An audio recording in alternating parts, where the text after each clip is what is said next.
तो दोस्तों इस वीडियो में हम बात करने वाले हैं कुछ इंपॉर्टेंट स्टॉक्स के बारे में और उनसे जुड़ी हुई कुछ बड़ी अपडेट्स आ रही हैं। क्वार्टर थ्री के नंबर्स भी आ चुके हैं तो नंबर्स भी हम देखेंगे, टेक्निकल चार्ट पे क्या सिचुएशन है और आगे की क्या रणनीति होनी चाहिए विद रैशनल यहाँ पर डिस्कस करेंगे।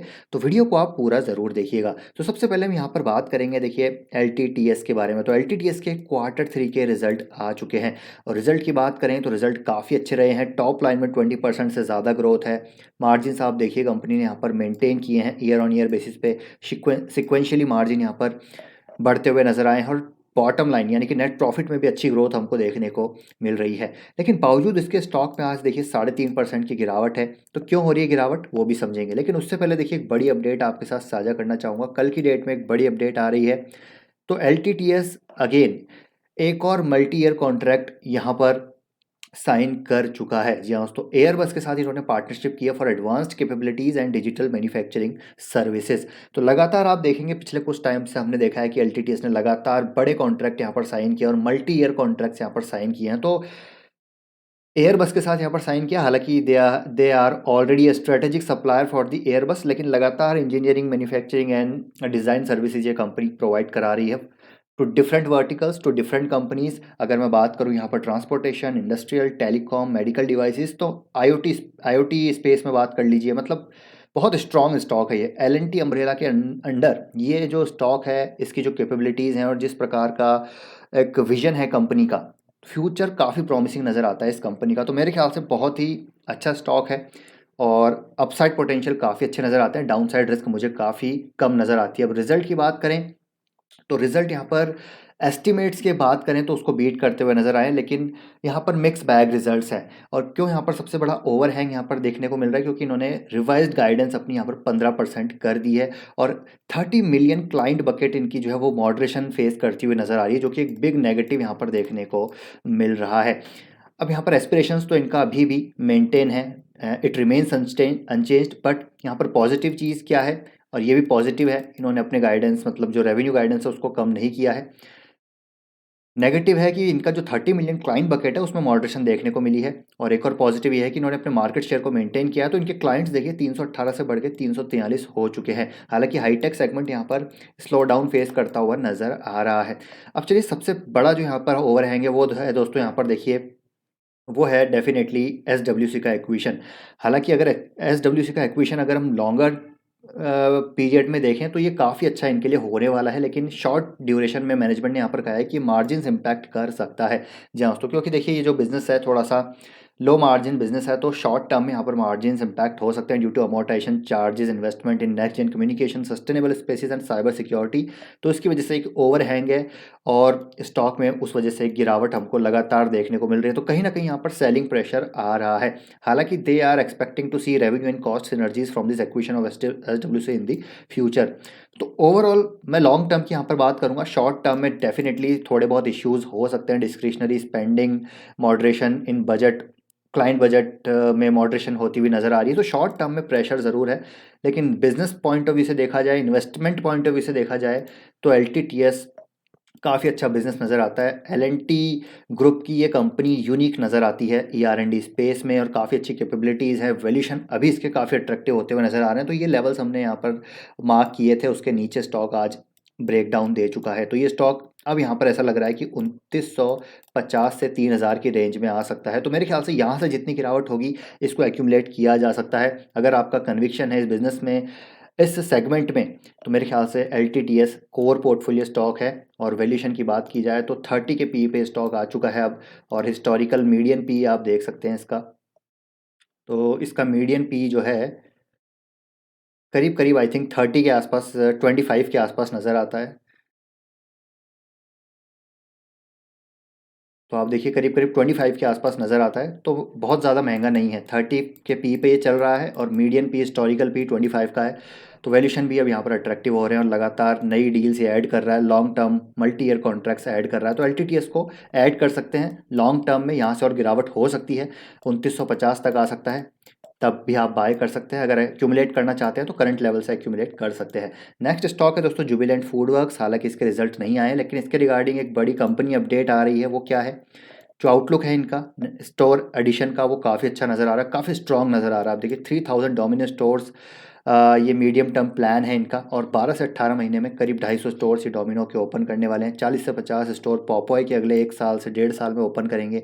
900 करोड़ का केपेक्स इन्होंने अनाउंस कर दिया है अगले 1 डेढ़ साल में, जिसमें से करीब 500-600 करोड़ डिजिटल और मेंटेनेंस और री इमेजिंग केपेक्स में जाएगा, और कमिश्नरीज में 300 करोड़ यहाँ पर जाएगा, जो ऑफिशियल्स के लिए बेसिकली यहाँ पर ओपन होता है, और ये इंटरनल अक्रूवल्स के थ्रू ही यहाँ पर फंड होगा, जो कि एक बिग पॉजिटिव नज़र आ रहा है। और यहाँ पर आप देख सकते हैं कि update on Bengaluru commissary capex 250 crore, total plan investment expected to be operational by Q1 24। तो ये कंपनी की अपडेट है, बाकी नंबर्स का भी हम वेट करेंगे।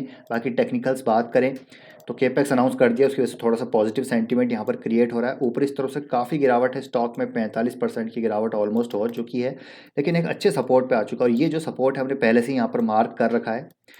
इफ़ यू रिमेंबर, यहाँ पर हमने एक सपोर्ट मार्क किया था, और उसी सपोर्ट से एग्जैक्ट उसी सपोर्ट से स्टॉक यहाँ पर ऊपर जाता हुआ नजर आ रहा है। तो यहाँ पर जो लॉन्ग टर्म निवेशक हैं इसको ऐड कर सकते हैं इस लेवल्स पे।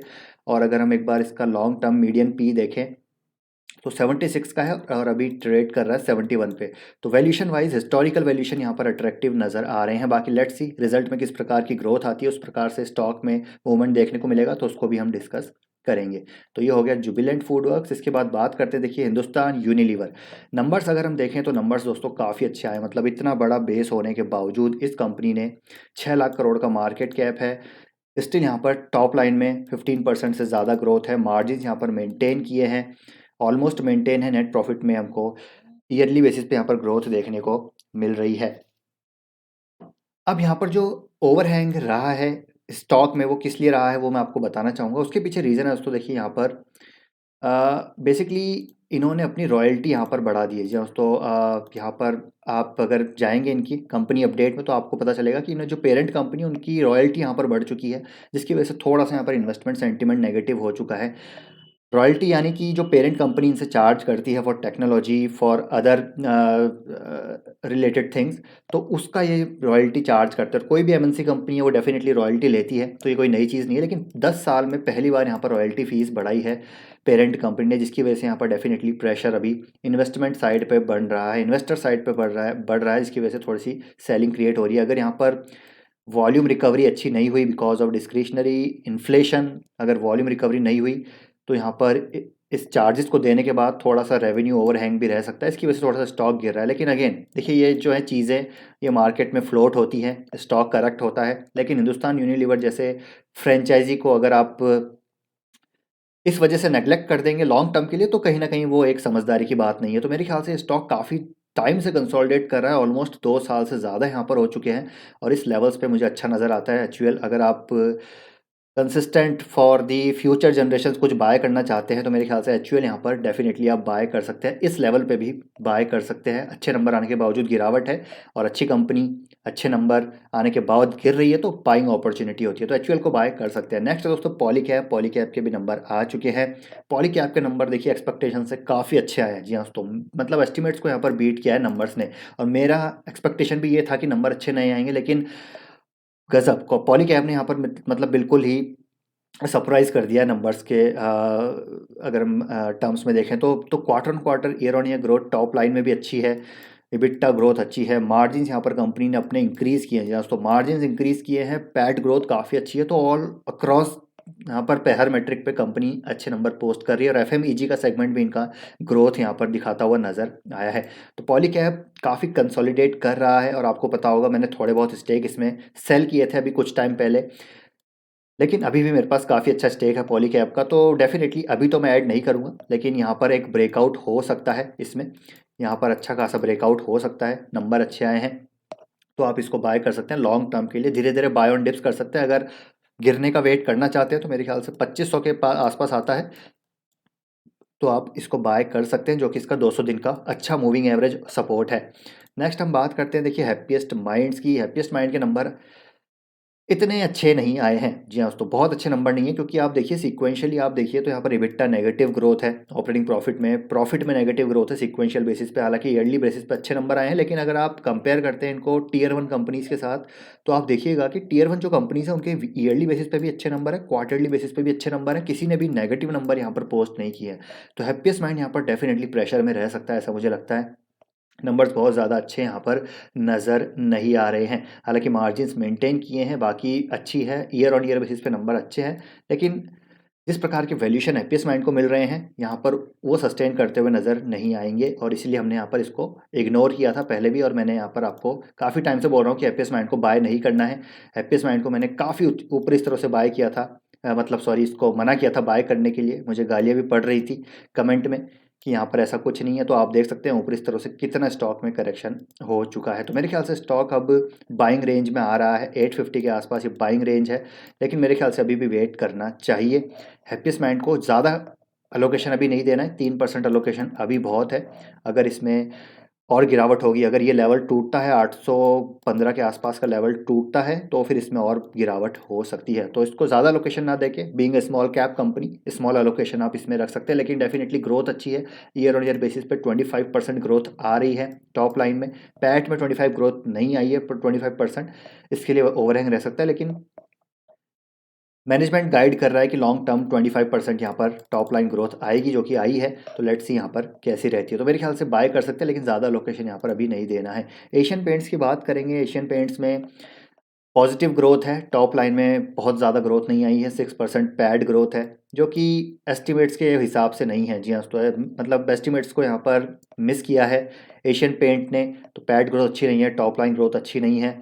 मार्जिन्स यहाँ पर डेफिनेटली थोड़े इंप्रूव हुए हैं। उसके पीछे रीज़न है कि इन्फ्लेशन यहाँ पर थोड़ा सॉफ्टन होता हुआ नज़र आया, क्रूड इन्फ्लेशन थोड़ा हमको सॉफ्ट होता हुआ नज़र आया, इसकी वजह से मार्जिन बढ़े हैं।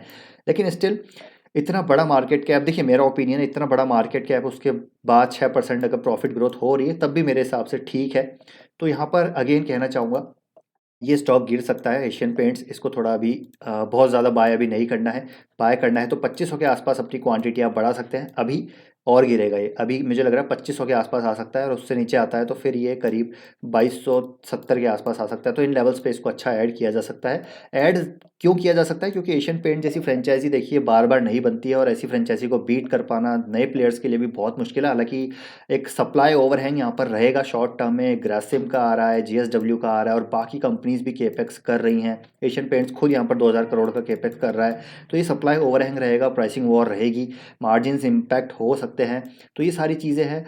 लेकिन लॉन्ग टर्म एशियन पेंट्स जैसा एक बिजनेस, एक mode business, supply chain mode जिसके पास हो, जिसको बीट कर पाना मुझे लगता है कि थोड़ा मुश्किल ही है। तो एशियन पेंट्स को सेल नहीं करना है, इवन इसको अगर नीचे आता है तो ऐड ज़रूर करना है। नेक्स्ट हम बात करेंगे देखिए बालाजी अमाइंस के बारे में, और बालाजी अमाइंस के रिगार्डिंग काफ़ी क्वेश्चन आ रहे हैं, और बालाजी अमाइंस स्टॉक लगातार गिर रहा है, 19 के पी से भी नीचे आ चुका है अब। मतलब बहुत ज़्यादा अट्रैक्टिव यहाँ पर अभी at this point of time लग रहा है। बाकी लेट्स सी Q3 के नंबर कैसे आते हैं, अभी तक डेट नहीं आई है। बाकी टेक्निकली बात करें, सबसे पहले तो ये बात करते हैं कि गिर क्यों रहा है। देखिए इसके पीछे दोस्तों एक सबसे बड़ा रीज़न मैं आपको पहले ही बता चुका हूँ। सबसे पहला रीज़न जो है वो है यहाँ पर एक बेसिकली डीमर्जर ओवरहैंग। हम सभी को पता है कि बालाजी स्पेशलिटी केमिकल लिमिटेड का बिजनेस यहाँ पर डीमर्ज हो रहा है, और वो वाला बिजनेस फंडामेंटली स्ट्रांग है, जहाँ पर हाई मार्जिन बिजनेस है। तो वो डीमर्ज होगा तो कहीं ना कहीं इनके जो ये होल्डिंग बिजनेस हो जाएगा बालाजी अमाइंस लिमिटेड का, वो थोड़ा प्रेशर में रह सकता है। उसका वैल्यूएशन थोड़ा एडजस्ट होते हुए नजर आ रहे हैं, ऐसा मुझे यहाँ पर लग रहा है, मेरा ओपिनियन है। तो ये बहुत बड़ा रीज़न है कि डीमर्ज हो रहा है बिजनेस, उसकी वजह से स्टॉक में वैल्यूएशन एडजस्टमेंट हो रहे हैं। दूसरा रीज़न यहाँ पर ये है कि जो देखिए हम सभी को पता है कि फार्मा को ये सप्लाई कर रहे हैं। अमाइंस फार्मा में बहुत ज़्यादा यूज़ आता है, majority of the revenue pharma से ही आता है। तो फार्मा इंटरमीडिएट्स मॉलिक्यूल्स की बात करें तो वहाँ पर डिमांड काफ़ी कम नज़र आ रही है अभी। मतलब द सिग्निफिकेंट इम्पैक्ट हमको डिमांड में वहाँ पर देखने को मिल रहा है। तो रिवाइवल यहाँ पर होने में अभी टाइम लगेगा, जिसकी वजह से थोड़ा सा इनके प्रेशर रह सकता है नंबर्स में। और मैं ये चीज़ आपको बताना चाहूँगा, अगर आप नियोजन की यहाँ पर नवंबर की कॉन कॉल पढ़ेंगे तो आपको यहाँ पर साफ साफ पता चल जाएगा। उन्होंने साफ साफ यहाँ पर बताया कि देखिए we have seen some this kind when this kind of slow down comes in pharma, inventory correction takes place somewhere between 1 year to 1.5 year. तो I think you have already seen 6 months of that, so between next 6 to 9 months things should start improving. तो pharma में अभी बहुत ज़्यादा slow down है, और अगले 6 महीने में यहाँ पर इंप्रूवमेंट होता हुआ नजर आएगा। तो अगले 6 महीने तक भी यहाँ पर ओवरहैंग रह सकता है। अब आप बोलेंगे यार कि अल्काइल अमाइंस क्यों नहीं गिर रहा है? तो जैसे मैंने बोला, तो मेजर रीज़न यहाँ पर वही है, डीमर्जर ओवरहैंग है। उसके बाद यहाँ पर फार्मा साइड में थोड़ा सा डिमांड इम्पैक्ट है, डिमांड लो है, उसकी वजह से इम्पैक्ट आ रहा है। तो ये स्टॉक अभी इस लेवल पे मुझे लग रहा है बहुत अट्रैक्टिव है। यहाँ से जितना गिरेगा और अट्रैक्टिव होगा तो इसको आप बाय कर सकते हैं।